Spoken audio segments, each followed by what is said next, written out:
Channel के like कीजिए, subscribe कीजिए, शेयर कीजिए। भोलेनाथ के चरण में प्रणाम करती हूँ, मैया भवानी के चरण में प्रणाम करती हूँ, गणपति के चरण में प्रणाम करती हूँ, हम अपनी माता पिता के चरण में प्रणाम करती हूँ। मेरा प्रणाम स्वीकार हो प्रभु, मेरा प्रणाम स्वीकार हो। सभी देव देवी के चरण में प्रणाम करती हूँ, मेरा प्रणाम स्वीकार हो प्रभु, मेरा प्रणाम स्वीकार हो। देखिए गुरु बहन, भोलेनाथ हैं जे अंग अंक में ऑल इंडिया में सभी को गुरु हैं, देवों के महादेव हैं, काल महाकाल हैं। सभी गुरु से जगत गुरु हैं, सबसे महान हैं, सब देवतन से भी महान है भोलेनाथ है। देखिए, मान के देखिए, आजमा के देखिए, हम तो माने हैं। भोले बहुत दयालु हैं, कृपालु हैं। हलेंद्र भैया ने 3 सूत्र दिए हैं। पहला ने चर्चा करिए, दूसरा में नमन करिए, तीसरा में प्रणाम करिए।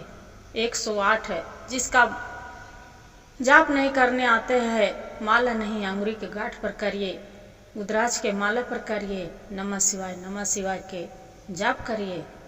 जाप करने से भगवान सबसे कष्ट दूर करते हैं। देखिए, एक राजा था। राजा जंगल में शिकार करने गए थे। जब जंगल में शिकार करने गया था राजा, तो वहां पड़ी शाम हो गया। जब शाम हो गया, राजा विश्राम करने लगा। एक पेड़ था, वहां पड़ी पेड़ के ऊपर एक चिड़िया बैठा था। चिड़िया बैठ के, चिड़िया दोनों पति पत्नी, वो बोल रहा है चिड़िया कि अरे देखो, इधर देख लो। उसका पत्नी बोलते हैं कि अरे ऊपर देखो। वो बोलते हैं कि नहीं, इधर भी नहीं है, उधर है, ऊपर देखो। वो बोलती है कि ऊपर नहीं है, नीचे ही है, जे इधर ताको। बोलता है उधर ताको। वैसे ही 4 वचन बोल रहा है। 4 वचन बोल रहा है। राजा मन में बहुत चकित किया कि अरे ये चिड़िया क्या वचन बोल रहा है। 4 बात बोल रहा है कि इधर देखो, जिसका नीचे कुछ नहीं है, नीचे इधर कुछ नहीं है, ऊपर है। एक बोल रहा है ऊपर नहीं है, नीचे है, इधर ताक लो। ऊपर देख रहा है तब बोल रहा है इधर ताको। इधर उधर तो कुछ नहीं दिख रहा है, क्या बात है। मन में राजा विचार करने लगे। गुरु जो विचार करने लगा, विचार करते करते जाकर नगर में ढोलहा पिटा दिया कि भाई रे, 4 गो मेरा प्रश्न है। जो 4 प्रश्न के कोई भी जो उत्तर दे देगा, उसका हम 1 लाख रुपया इनाम देंगे और पूरा आधा राज बांट देंगे। वहां पर ही गुरु बहन, एक चोर जा रहा था। चोर के मन में बहुत लालच था। चोरी तो चोरी करता था, बाकी उसका मन में लालच हो गया कि 1 लाख रुपया मेरा मिल जाएगा और आधा राज मिल जाएगा। यहाँ से राजा साहब के बोले कि राजा साहब, आप मेरा 1 लाख रुपया दे दीजिए, आपका हम प्रश्न के उत्तर दे देंगे। बोले कि ठीक है। राजा के बाद 1 लाख रुपया दे दिए गुरु बहन। जो 1 लाख रुपया दे दिए, तब फिर राजा साहब, ये जो चोर था, जो बोलता है कि राजा साहब 1 लाख रुपया तो दे दिए, बाकी हमरा ज्यादा नहीं, 10 दिन के मोहलत दे दीजिए, आपका उत्तर दे देंगे। बोले कि ठीक है। राजा नगरवासी में पूरा दूर दूर तक ढोला पिटा दिए थे कि जो बता देगा उसका आधा राज, आधा पाठ दे देंगे, 1 लाख रुपया के इनाम देंगे। चोर तो लेके चला गया था, बाकी तोहफर भी पूरा घर गया। चोर अपना पत्नी के जाके बोलता है कि अरे भाई, 1 लाख रुपया तू धर लो। बाकी उसका पत्नी थी तो शिव चर्चा, शिव शिष्या थी, भोलेनाथ के भजन करती थी, कीर्तन करती थी। बाकी चोर तो पी खा के आता था, चोरी करके अपना पत्नी के मारता था, पीटता था, घर से निकाल दिया था। घर से निकाल दिया था। तो गुरु बहन, आप भी जानते हैं, हम भी जानते हैं भैया, कि जो एक बेटी के कहाँ जाती है, चाहे मैके और चाहे ससुराल, 2 जगह से तो कहूँ नहीं जाती है। तो जैसी पत्नी उसका बेचारी अपना मैके चली गई थी। जो मैके चली गई थी, बाकी चोर सोचा कि 1 लाख रुपया मिल गया तो मेरी पत्नी के तो लाना ही लाना है। जे जाके अपना पत्नी के दे के अब काहे न हम बंगाल चली जाते हैं कमाने के लिए।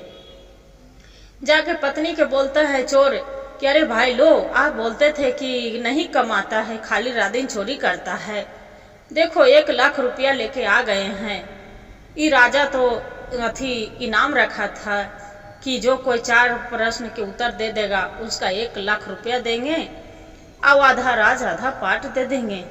जो लो अब हम चले कमाने के लिए बंगाल कलकत्ता जा रहे हैं।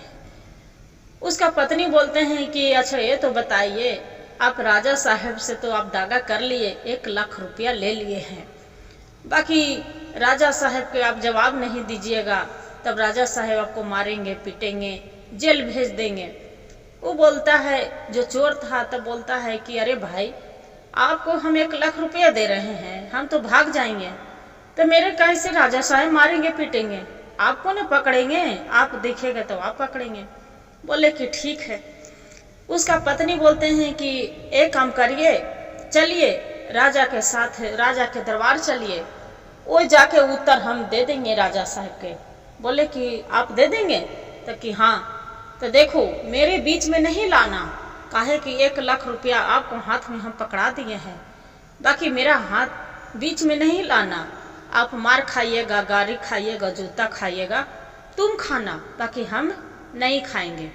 बोले कि ठीक है चलिए।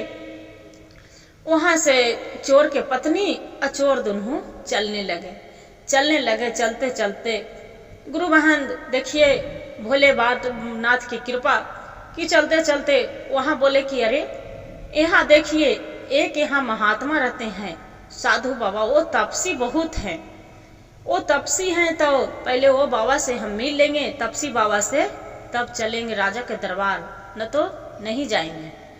चोर बोला कि ठीक है चलो कोई बात नहीं, आपको जिदे है तो चलिए। तो जाके वहाँ तपसी बाबा के कुटिया में जाके बहुत अच्छा सा कुटिया बाबा बनाए थे, तप में ध्यान में लगल थे। एक वो खाली लंगोटा पहने थे, उस पर बदन पर कपड़ा नहीं था, भगवान के ध्यान लगाए थे, भोजन भी नहीं करे थे। जाके एक तो चोर के पत्नी जाके दंडवत प्रणाम किए, पैर छूके। फिर बाबा बोले कि बच्चा ये मेरे कुटिया में क्यों पधारे हैं, क्या काम था? चोर के पत्नी बोलते हैं कि बाबा आपका हम 10,000 रुपया दे रहे हैं, बाबा मेरे साथ 1 दिन के लिए टाइम दीजिए, चलिए मेरे साथ। बाबा बोलते हैं कि बेटी ये तो पाप हम नहीं करेंगे, से आपको हम टाइम दे देंगे, चलो कहाँ चलना है, ये पैसा हम नहीं ले सकते हैं। बोले कि ठीक है बाबा, मेरा राजा के दरबार में साथ में चलना है। बोले ठीक है बेटी चलिए, आपको हम मदद कर सकते हैं। चलते चलते चोर के बोल दिया अपना पति के कि आप एक काम करिए कि बाबा के राजा साहब के दरबार में लेके चलिए, हम आ रहे हैं। बोले कि ठीक है। फिर क्या किया कि चोर था वो तो डर था कि ऐसा नहीं कि हम प्रश्न के उत्तर नहीं देंगे तो मेरा राजा साहब मारेंगे पीटेंगे। जाके बाबा के कुटिया में जाके चोर ले जाके राजा के दरबार में बैठा दिए और अपने साइड हो गया। जो अपने साइड हो गया गुरु बहन, फिर उसका चोर की पत्नी थी वो जाके एक रास्ते में बेसिया थी, पूरा देह पर गहना जेवर, पूरा लाखों के साड़ी पहने, पूरा करोड़ों के जेवर पहने, जेवर जेवरात थे, पूरा सजी धजी थी। उसका जाके बोली कि बहन मेरा एगो काम कर दीजिएगा, जे करेंगे ले लो, आपको कितना पैसा चाहिए, 10,000 20,000 क्या चाहिए? जे वो बोलते हैं कि अरे बहन मेरा क्या चाहिए, आपको तो जान रहे हैं कि मेरा पैसे से मतलब है, जे ज्यादा नहीं, मेरा 20,000 रुपया आप दे दो, तब चलने के लिए आपको साथ है 1 दिन टाइम दे देते हैं। बोले ठीक है बहन, लो 20,000 रुपया तुम भी रख लो। 20,000 रुपया बेसिया के दे दी। बेसिया पूरा 1 लाख के साड़ी पहनी, पूरा गहना पहनी, करोड़ों के पूरा जेवर, पूरा सज धज के राजा के चोर के पत्नी के साथ है राजा के दरबार में चल दिए। जो चल दिए ओकर बाद में जाके चोर के कि बोलिए राजा साहब के कि जाके वहाँ हुक्म दीजिए कि मेरे पत्नी आपका जवाब दे देंगे। बोले ठीक है। चोर जाके बोलते हैं कि राजा साहब इतना भरल पंडाल में कोई आपको जवाब देने के लिए नहीं मिले है ना, जवाब के उत्तर मेरी पत्नी ये सवाल देंगे। बोले कि आपको पत्नी दे देगी? तब कि हाँ। क्या किए? जाके राजा साहब प्रणाम किए कि राजा साहब आपको ये जवाब के सवाल हम दे सकते हैं। बोले कि ठीक है, आप देना चाहते हैं तब दे सकते हैं। जाके राजा साहब बैठाए अपना दरबार में, जाके जो बैठाए तो राजा साहब बोले कि अच्छा ये तो बताइए मेरा आपका क्या प्रश्न के उत्तर है कि इधर उधर। बोले कि राजा साहब देखिए ये एक महात्मा जी हैं, जो महात्मा जी हैं तो नीचे इनको तन पर देख रहे हैं कि कुछ नहीं है, एक बस्तर भी नहीं है, खाली एक बाबा लंगोटा पहने हैं और रात दिन भगवान के वो ध्यान लगाए हैं, भोलेनाथ के रात दिन माला जप रहे हैं, तप कर रहे हैं। बाकी धरती पर तो इनका कुछ भी नहीं है, बाकी ऊपर तो हैं, ऊपर जो जाएंगे इनको मृत्यु होगा तो ऊपर इनको सब चीज रखल है। बोले कि हाँ ये तो आपका प्रश्न के उत्तर मिल गया, ये तो बाकी 3 प्रश्न के आओ।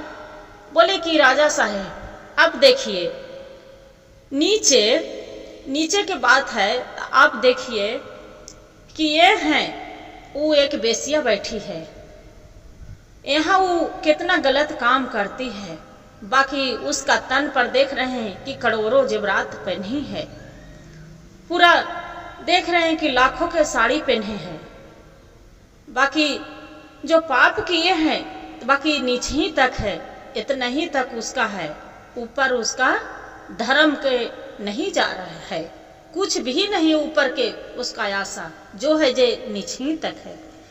राजा साहब बोले कि ये तो बहुत प्रसन्न है, बहुत अच्छा के बात है।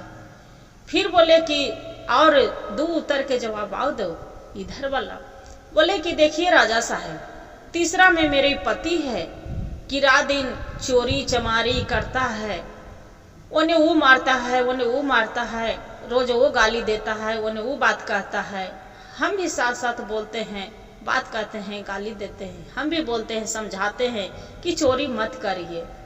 तो बताइए उनको दुर्गति नीचे भी है और ऊपर भी है, जेल में जाता है तब पुलिस भी मारते हैं, 6-6 महीना जेल खाने से भी आते हैं, तो यहाँ भी उनको दुर्गति हो रहा है और ऊपर भी जाएंगे तो ऊपर भी दुर्गति होगा। काहे कि ये वो पुण्य के कभी नहीं कमाए हैं, कभी नहीं किए हैं कि धर्म कैसे नाम के चीज होता है। बोले ठीक है, ये 3 प्रश्न से भी हम बहुत खुश है, बाकी एक प्रश्न के आओ उत्तर दीजिए।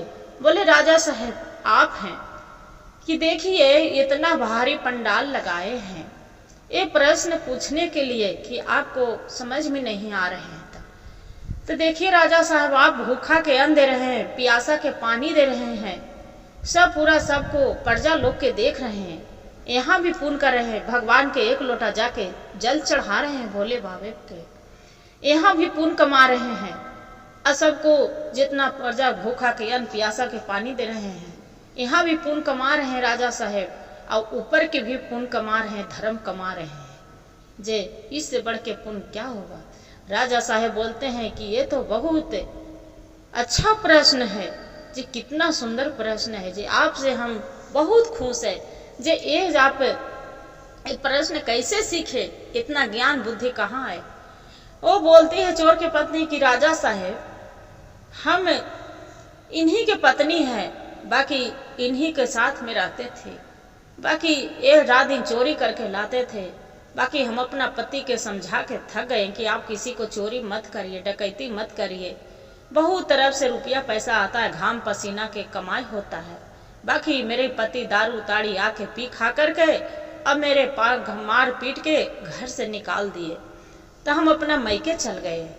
और जो ये प्रश्न के बात आया तो मेरे पति लेके आए हैं जे मेरा आधा राज आधा पाठ हो गया। बोले कि हाँ आपको तो हो गया, राजा साहब आधा राज आधा पाट दे दिए और 1 लाख रुपया डाल भर सोना और रानी के इसका चोर के पत्नी के दिए।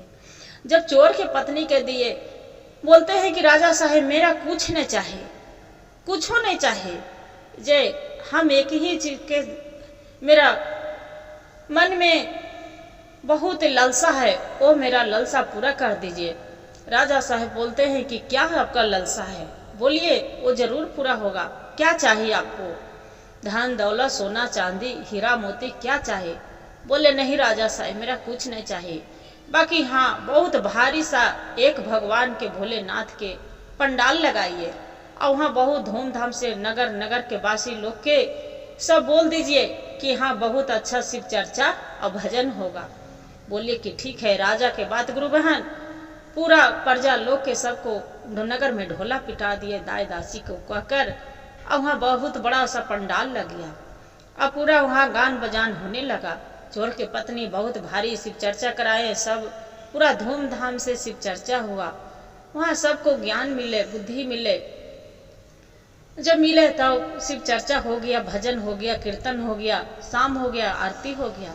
चोर के पत्नी अपना अपना सब घर चली गए। भोलेनाथ वहाँ आए, ज्ञान देते हैं।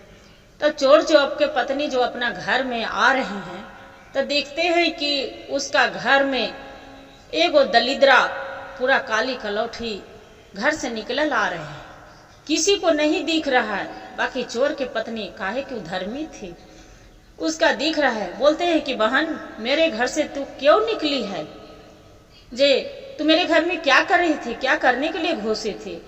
बोले कि अरे तोर घर में तो हम दलिद्रा थी, तोर पति इतना लूट के लाते थे, अति करते थे, धर्म के नाम के तो चीज नहीं था आपका पति के, जे तू अपना मायके गुजार रही थी, तो इसीलिए आपका घर में दलिद्रा था।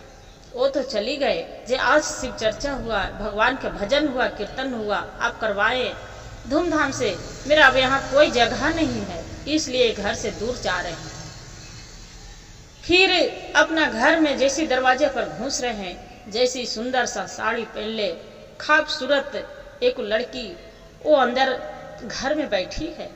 फिर जाके ये बोलती है चोर की पत्नी के, अच्छा ये तो बताइए आप इतनी सुंदर लड़की हो, कितना सुंदर खूबसूरत है, पूरा सोलह श्रृंगार कैले हैं, पूरा सुंदर सा कपड़ा पहने हैं, मेरे घर में तो क्या कर रही है, कौन है आप? बोले कि अरे हम लक्ष्मी हैं, आपका घर में दलिद्रा था जो निकल गए हैं। आप तो भगवान भक्ति करते हैं, पूजा करते हैं, भोलेनाथ के मंदिर जाते हैं, आप नहीं थी तो हम यहाँ नहीं थी। आप तो धर्मात्मा है, आप धर्म करती है, जे पाप को घर में नहीं रहते, जो पुण्य कमाते हैं उसी को घर में रहते हैं। जे आपको घर में आज के बाद से कोई कमी नहीं होगा, आपको घर में हम विराजमान हैं। जे बोले कि ठीक है। जाके इतना बात सुनकर चोर के पत्नी लक्ष्मी माता के चरण पर गिर जाती है कि हे माते, मेरा कोई ज्ञान नहीं था, बुद्धि नहीं था, आप मोरे ज्ञान दिए हैं, बुद्धि दिए हैं, भोलेनाथ के महिमा था, आप मेरे घर पधारिए, आपको हम सेवा करेंगे, पूजा करेंगे। अब भोलेनाथ के जो बनेगा जरूर 1 लोटा जल मंदिर में हम जरूर चढ़ाएंगे। सबको कह के हम गांव घर वो सबके मोहल्ला टोला पड़ोसी सबको कह के हम सुनाएंगे भगवान के कि 3 सूत्र के पालन करिए। पहला में दया मांगिए, दूसरा में चर्चा करिए, तीसरा में नमन करिए। मेरे साथ में भोलेनाथ बहुत दया बरसाए हैं, आपको भी दया बरसाएंगे। तो देखिए गुरु बहन, आदमी के समझने के बात होता है, जो मानो तो देव और नहीं मानो तो पत्थर। भगवान तो कण कण में बसते हैं भोलेनाथ, सबके दुख खन के दुख हरते हैं, सुख दे करते हैं, बांझन के भी पुत्र देते हैं, निर्धन के धन सब चीज देते हैं। वो तो दया दयालु है, ये हैं कृपा करने वाले हैं। हर हर महादेव, घर घर महादेव। गुरु बहन, जो मेरा भजन अच्छा लगे तो वीडियो के लाइक सब्सक्राइब और शेयर जरूर करिएगा। हर हर महादेव कमेंट में लिखना ना भूलिएगा दीदी।